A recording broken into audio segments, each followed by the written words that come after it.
Hello, Black Healing Matters family. This is Danielle here at the Black Healing Matters podcast, where we share ideas with you to hopefully move you one step closer to your healing. And on today's episode of Finance Fridays, we're going to get real, fam. We're going to get real. Yes, Finance Friday. We are going to have a conversation, which it's not something that I normally do on purpose. There are a lot of things I would love to talk about, but I purposefully keep this podcast in a way that is informative and provides actionable, practical information. And not to say that conversation can't be actionable, but oftentimes we find that conversation simply ends in the what's next mentality, or the idea of, okay, we understand the issue, but now what's next?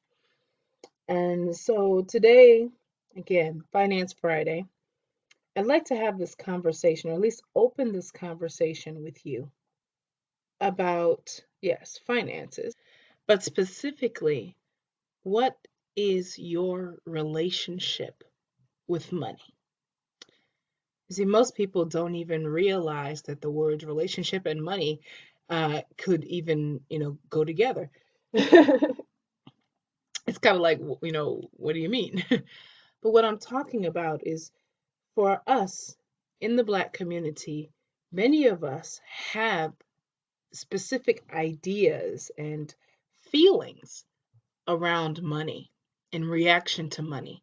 And that really does kind of color our interactions with money. And as you know, obviously, money is a huge part of our world. We can't survive without it. Just like food and air, if you live in a capitalist society, you really can't live without some form of value to exchange for the things that you need, right? And so the question then becomes, again, what is your relationship with money? How do you interact with money on a regular basis? So I'm going to kind of go through a few different ideas, a few concepts of things that I've seen, things that I've experienced, and by things I mean feelings and paradigms that I've experienced, and I want to open this conversation with you, Black Healing Matters family, to really share your input on this topic, because this is something that I believe this is one of those topics we really need to get out in the open. We need to discuss and be honest with, be real about. And I'm willing to put myself out there and be vulnerable and tell you the truth that I have struggled with this relationship with money, because unfortunately, until that relationship is a healthy one, we can never, ever, ever experience true prosperity. And by prosperity, I don't mean just making a lot of money. I mean making enough, more than enough money, but also being able to enjoy it and interact with it, have a positive relationship with it. It's kind of like, having a very attractive spouse. If you have a trophy wife, you're lucky enough to have a trophy wife. That's great, but not to say that she can't, but does this trophy wife actually fulfill you? Is this person somebody that you like to be around? Oftentimes we find that that's not true, right? And so if you're in a relationship with somebody that you're only with them for one reason, i.e., if you're having a relationship with money that you only use it for one reason, for one way, in one dimension, then the relationship cannot proliferate and it's very shallow. And some of us have very shallow relationships with money. So, one of the first paradigms I have really come to grips with is being the type of having the relationship with money that is that you spend it. until the end.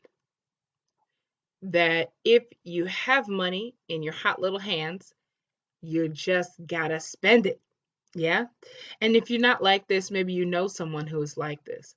But I'm more interested in what's the pathology behind that. Why? And I'm just want to back up here. I think we all either you are like this or you probably know someone who is like this.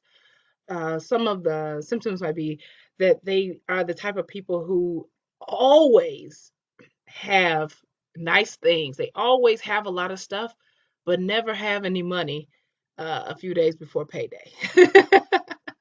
you know, um, this is the type of person who, once they get paid, they're on top of the world. They're happy. They're excited. They're going shopping. They're hitting the mall. But a few weeks or days even later, they're crying broke, or they're eating ramen noodles for weeks uh, because of the choices that they made with their money. This type of kind of spend it all or nothing. I'm just throwing this out there, and I welcome your input on this. But I tend to think that that type of mentality is maybe trying to use money in a way that is fulfilling us. Meaning, because I may not care much for myself, I might not love myself that much, then I use money as a way to make me feel good and distract me from my own pain. And so I think that, and this is just, again, this is my conjecture. If you have another idea on this, please leave a comment, call in, leave me an email. Again, blackhealingmatters@gmail.com. Send me an email on this. What do you think about this?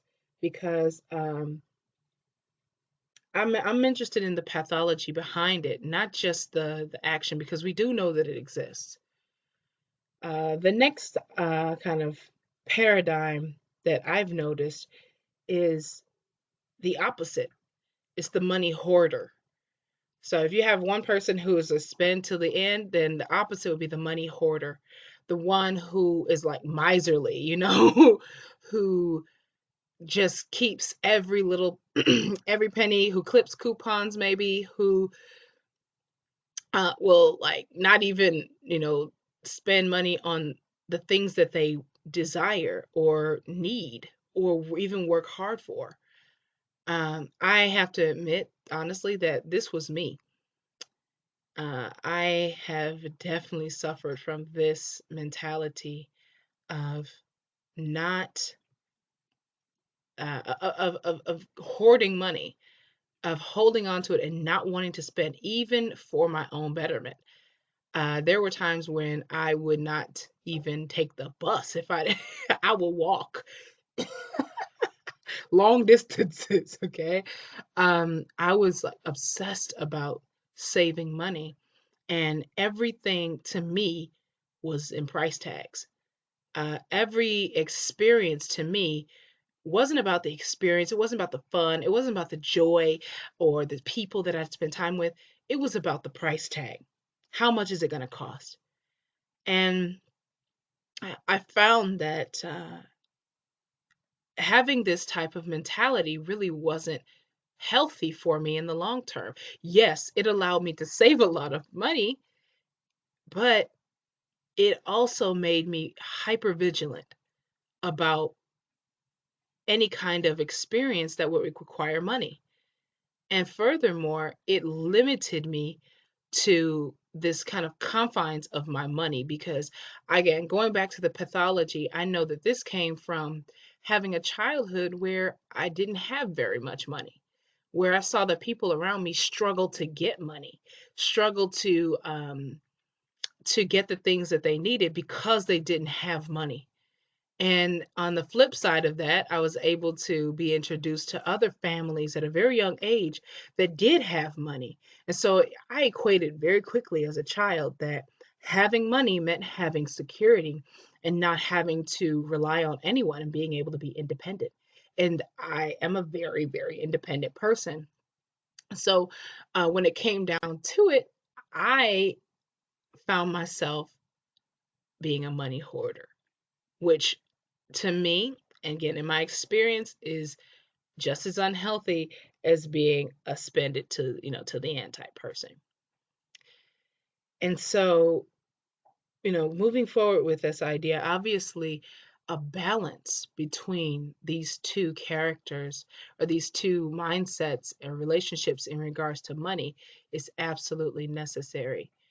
Um, Again, not just trying to use our will to save money and to do things that we know we should be doing with our money in the first place. It's not a secret that we need to save money. It's not a surprise that we need to invest. But I'm more interested in why we don't do those things. Why we find that we're always behind the eight ball when it comes to money. And some of us feel like there's never enough. That's another belief or relationship with money. Some of us may feel that money is hard to come by and hard to get, or you have more money, more problems. If you have these ideas or mentality around money, then how could you ever expect to become prosperous? If you believe that the more money you get, the more problems that you'll have. Now, granted, I agree that yes, money comes with its own set of problems, but having no money is a big problem. To me, a much bigger problem. And I've been on both sides of the tracks, and I can tell you with some certainty that I'd prefer to have money problems, as in problems with money, where or versus problems without money. Okay, just putting it out there. You can tell me what you think. Give me your opinion. Yeah, the money is hard to come by. That's or that money only comes from jobs, and good jobs give good money. Give you good money. These are all ideas that we have around money that may or may not be true. Mostly not true. And if we don't investigate these ideas, we don't investigate these beliefs, and they're limiting beliefs. That's basically what they are. Then there's no way that we can begin to cultivate a positive relationship with our finances. And there's not enough tips, tricks, tools, books, seminars, or anything. There's not enough of those things, not enough advice in the world that's going to make you successful or prosperous if you're harboring these types of ideas, if your relationship with money is not a harmonious one. Yeah. So, Black Healing Matters family. I know that this episode is maybe a little bit of a deviation, but I definitely think that it's something we have to really approach and get underneath and see for what it is. What's your relationship with money? Are you a spend it to the end type person? Are you a money hoarder? Are you money's hard to get, so you don't try very hard to get it? Or are you spend money like water type person?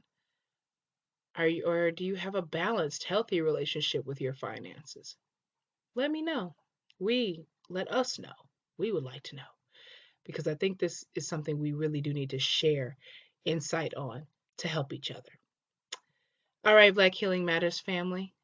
Thank you so much for being here with me and engaging in this conversation with me. Again, please do leave me a call in, leave a comment, or even an email. Again, my email address is blackhealingmatters@gmail.com, or even over on the Facebook group. We'll open this conversation because I think it's a very, very important conversation that we need to have in order for us to get over one of our greatest hurdles in a capitalist society, which is our finances. I love you. And on that note, stay blessed. Black Healing Matters. Thank you, Black Healing Matters, for getting back to me. I know I'm getting back to you actually late myself. Thank you so much for also adding me on Facebook and, fellowshipping with me and everything. Hey, hopefully we can do some collaborations together. Maybe we can help out our brothers and sisters and try to figure something out to kind of keep our minds or get our minds on doing some stuff, man, that can really, bring us some good results later on in life. So I thought I'd reach out to you. I think it's time for me to start doing collabs because I've been coming up with these segments by myself, and I'm just like, hey, man, we got to do something that's going to get more people engaged. So I'd love to do some work with you. Let me know. God bless. Later. Hello, Black Healing Matters. This is Miss Parker from El Sol Wellness. Thank you so much for calling in and letting me know that you see me. Thank you for the welcome. I'm very new to this platform, and it's probably going to take me a little minute to figure out how to work all this and get everything going, kind of really get my hands on it. But so far, I'm having a good time. I'm loving the opportunity to just, conveniently express myself and just hopefully looking forward to connecting with more people out there in the world. So thanks again for letting me know that you see me. Thank you for the work that you're doing as well. Black Healing definitely spoke to me. That's part of the work I do in my community. So just happy to sync up in the work and look forward to connecting more. Thanks again. Peace. Ooh, thank you so much for respecting the jams. I'm glad you enjoyed them. I'm going to continue to play them. I hope you enjoy. Thank you so much for what you do. God bless you and grind so you shine.